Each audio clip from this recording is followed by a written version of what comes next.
Mirëmëngjesi të nderuar teleshikues, ja ku takuam sërish në emisionin e përditshëm What Happened Today, ku do të jemi së bashku çdo ditë në orën 07:30. Data sot shënon 24 tetor dhe kemi përgatitur për ju disa informacione me ngjarjet më të rëndësishme të ditës, të cilat ju ftoj që t'i ndiqni.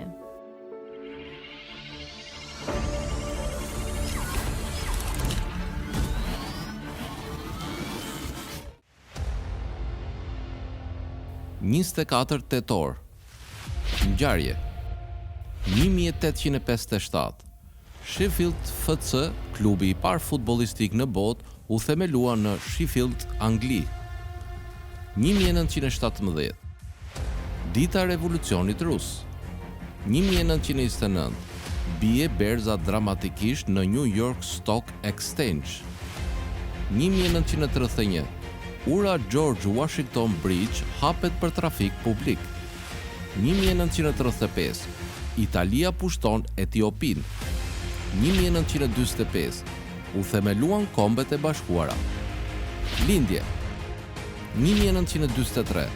Lindi Jean-Claude Pascal, kantautor francez. 1947. Lindi Kevin Kline, aktor amerikan. 1960. Lindi James Garson, gazetar kolumbian. 1966. Lindi Roman Abramovich, biznesmen rus. 1970. Lindi Mustafa Zvidnic, letrar bosnjak. 1985. Lindi Wayne Rooney, futbollist anglez. Vdekje 1601. Vdik Tycho Brahe, alkimist dhe astrolog danez. 2005. Vdik Rosa Parks, aktivist amerikan për të drejtat e njeriut. Festa dhe përvjetore. Dita ndërkombëtare të veprimit kundër ndryshimeve të klimës.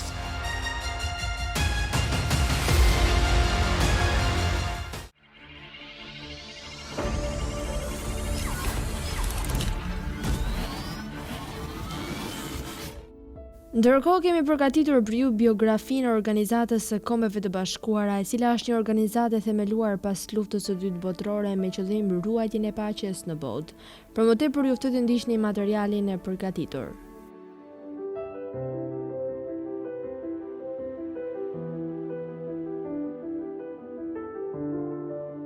Organizata e Kombeve të Bashkuara është themeluar pas luftës së dytë botërore me qëllim forcimin e bashkëpunimit midis shteteve të botës, zhvillimin ekonomik dhe ruajtjen e paqes në botë. Qendra e OKB-s është në Gjenevë, ndërsa aktivitetet I zhvillon në qendrën e selisë së New Yorkut SBA. Sekretari I përgjithshëm aktual është Antonio Guterres. OKB është organizata më e madhe në botë e cila për qëllim ka sigurinë ndërkombëtare, zhvillimin ekonomik dhe barazinë sociale. Ajo u formua në vitin 1945 me iniciativën e shteteve fituese të luftës së dytë botërore, SBA, Kina, Anglia, Bashkimi Sovjetik dhe Franca, dhe zëvendësoi lidhjen e kombeve e cila ishte formuar në vitin 1919, por nuk ishte treguar efektive për mënjanimin e luftës së dytë botërore. Në fillim në OKB u antarësuan vetëm shtetet fituese dhe neutrale të luftës së dytë botërore, por më pas u antarësuan edhe shtetet e tjera si Gjermania e Japonia, mes të tjerash. Fluksi më I madh I antarësimit të OKB-s ishte gjatë viteve 1950-60, kur kolonitë e vjetra u çliruan dhe formuan shtete të pavarura. Sot OKB ka 193 shtete anëtare. Këshilli Kujdestarisë është një organ I suprimuar në kuadrin e OKB-s. Ai konsideroi si tepër efektiv në vitet 60-70 gjatë kalimit nga sistemi I kolonizimit në fitimin e pavarësisë në vendet e Afrikës dhe Azisë. Sekretariati OKB-ja administrohet nga Sekretariati, I cili bashkë me Asamblenë e Përgjithshme dhe Këshillin e Sigurimit e kanë qendrën në ndërtesën e OKB-s në New York, SBA. Sekretariati udhëhiqet nga Sekretariati I Përgjithshëm I OKB-s, I cili zgjidhet në çdo 4 vjet me të drejtën e rizgjedhjes. Nën varësinë e tij janë 20 nënsekretariate të përgjithshme, të cilët kryen njëkohësisht edhe rolin e drejtuesit në seksionet e administrimit së OKB-s. Përveç punës udhëheqësve në Asamblenë e Përgjithshme dhe Këshillin e Përgjithshëm, Sekretariati mbledh fakte dhe të dhëna për situatën ekonomike në botë. shkruan raporte dhe informacione për veprimtarinë OKB-s, Gjykata Ndërkombëtare e Drejtësisë. Gjykata Ndërkombëtare e ka qendrën në Hag dhe përbëhet nga 15 gjyqtar që zgjidhen nga Asambleja. Si organ juridik, OKB-ja ka detyrë të vendosë për probleme të ndjeshme.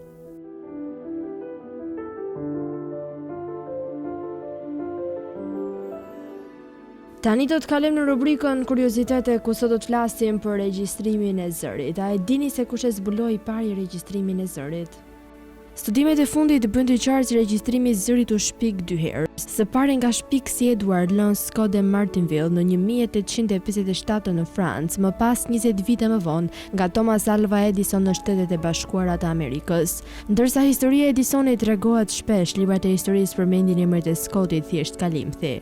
Fonautografi i Scottit grafikoi valët e zërit në ajër për analizë vizuale, por për shkak se mungonte aftësia për të riprodhuar regjistrimet e tij, nuk kishte asnjë provë që në të vërtetë bënte regjistrime zanore të interpretueshme. Në vitin 2008, studiuesi gjetën regjistrimet e mbijetuara të Scottit. Duke përdorur teknologjinë digjitale, ata vërtetuan se regjistrimet e Scottit mund të kuptoheshin pas riprodhimit. Kjo konfirmoi Scottin si shpikësin fillestar të regjistrimit të zërit dhe u bëri thirrje historianëve të rishqyrtojnë dhe riformulojnë shpikjen e fonografit e Edisonit në vitin 1877, një pajisje që mund të regjistronte dhe riprodhonte zërin.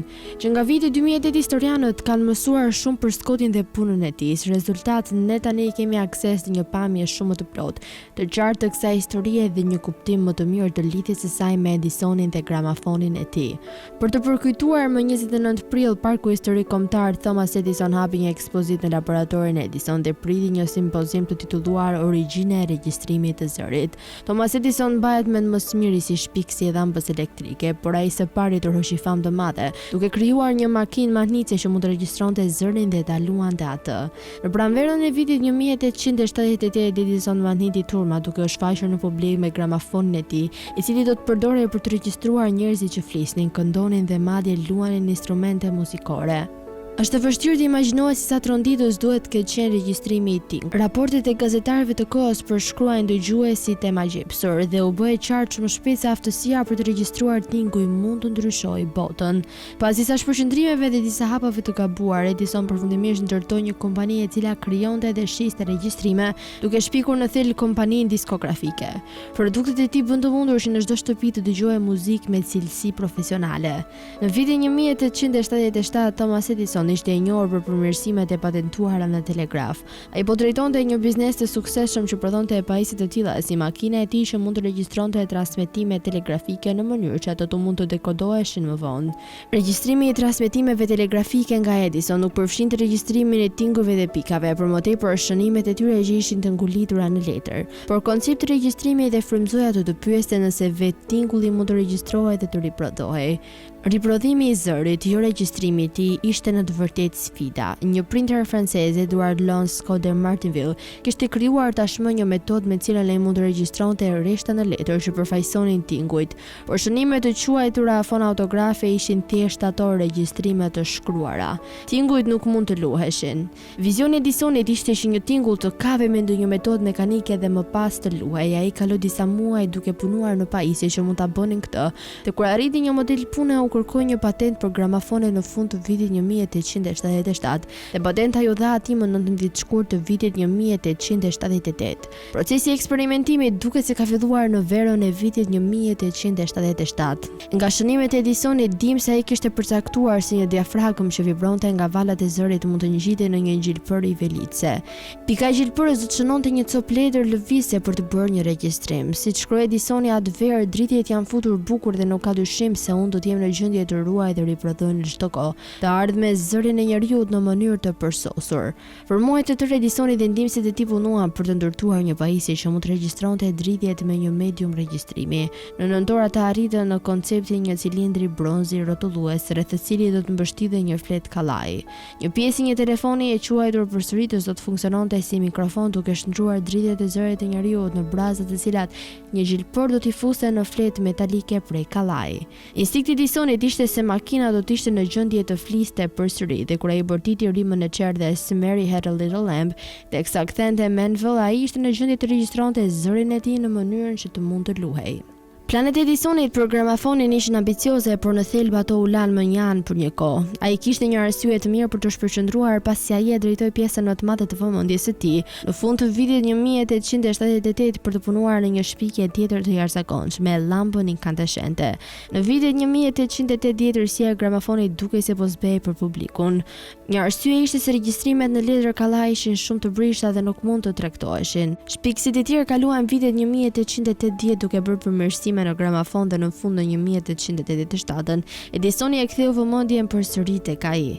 Në 1888 Edisoni filloi të tregonte ato që ai e quajti fonografi i përsosur. Makina u përmirësua shumë dhe përdori regjistrime të gdhendura në cilindra dylli. Edison filloi marketingun e regjistrimeve të muzikës dhe recitimeve dhe biznesi i ri filloi ngadalë. Një devim i pafat ndodhi në vitin 1890 kur Edisoni tregtoi kukulla që flisnin, të cilat kishin një aparat të vogël gramafon brenda tyre. Problemi ishte se fonografët në miniaturë prireshin të mos funksiononin dhe biznesi i kukullave përfundoi shpejt dhe u konsiderua një fatkeqësi biznesi. Nga fundi i viteve 1890, fonografët Edison filluan të vërshonin tregun. Makineritë kishin qenë të kushtueshme, afërsisht $150 disa vite më parë, por ndërsa çmimet ranë $20 për një model standard, makinat u bën gjërësisht të disponueshme. Cilindrat e hershëm të Edisonit mund të mbanin vetëm rreth 2 minuta muzikë, por ndërsa teknologjia u përmirësua, mund të regjistrohej një larmi e madhe për zgjedhjesh dhe aftësia për të prodhuar cilindra në masë në kuptonte se regjistrimet mund të dilnin në publik. Tani u ftoi të ndiqni parashikimin e motit në territorin shqiptar për ditën e martë. Territori shqiptar për ditën e martë parashikohet të përshkohet nga një mot i qëndrueshëm, me vranësira kalimtare që do të jenë të pranishme në të gjithë territorin. Sipas parashikimeve, temperatura minimale do të jetë 10 gradë Celsius, ndërsa temperatura maksimale parashikohet të jetë 25 gradë Celsius. Era do të frymë një shpejtësi mesatare 1 deri në 10 metër për sekond në drejtimin juglindor, çka do të bëjë që të krijohen dallgëzime deri në 3 ball. Ndërsa temperaturat minimale dhe maksimale në disa qytete kryesore të Shqipërisë do të jenë si vijojnë: Shkodër 17 deri në 23 gradë Celsius, Kukës 11 deri në 20 gradë, Peshkopi 15 deri në 22 gradë, Tiranë 17 deri në 25 gradë, Durrës 19 deri në 23 gradë, Kavaj 20 deri në 23 gradë, Elbasan 17 deri në 25 gradë, Berat 16 deri në 25 gradë, Korç 10 deri në 20 gradë, Vlorë 19 deri në 24 gradë, Gjirokastër 15 deri në 23 gradë, Sarand 17 deri në 22 gradë Celsius. Tani u ftoj të ndiqni parashikimin e motit në territorin e Kosovës për ditën e martë. Territori i Kosovës për ditën e martë parashikohet të përshkohet nga një mot i qëndrueshëm, me dia dhe vranësira kalimtare që do të jenë të pranishme në të gjithë territorin. Sipas parashikimeve, temperatura minimale do të jetë 10 gradë Celsius, ndërsa temperatura maksimale parashikohet të jetë 23 gradë Celsius. Era do të frynë në drejtimin juglindor me një shpejtësi mesatare 1 deri në 3 metër për sekond, ndërsa temperaturat minimale dhe maksimale në disa qytete kryesore të Kosovës do të jenë si vijojnë: Mitrovic 14 deri në 21 gradë Celsius, Podujev 10 deri në 20 gradë, Skënderaj 14 deri në 21 gradë, Pej 13 deri në 20 gradë, Prishtinë 13 deri në 22 gradë, Gjakov 11 deri në 23 gradë Celsius, Malishev 14 deri në 21 gradë, Gjilan 13 deri në 22 gradë, Perizaj 12 deri në 22 gradë, Kaçanik 13 deri në 21 gradë, Prizren 13 deri në 22 gradë Celsius. Të nderuar teleshikues, kjo është gjithçka e përgatitur për emisionin e sotëm. Bashkë do të takohemi sërish nesër në të njëjtën orë. Ndërkohë ju ftoj të ndiqni programacionin në vim të Drita Televizion, si dhe mos harroni të na ndiqni në rrjetet tona sociale, TikTok, Instagram, Twitter dhe Facebook, si dhe në websajtin ton drita.tv.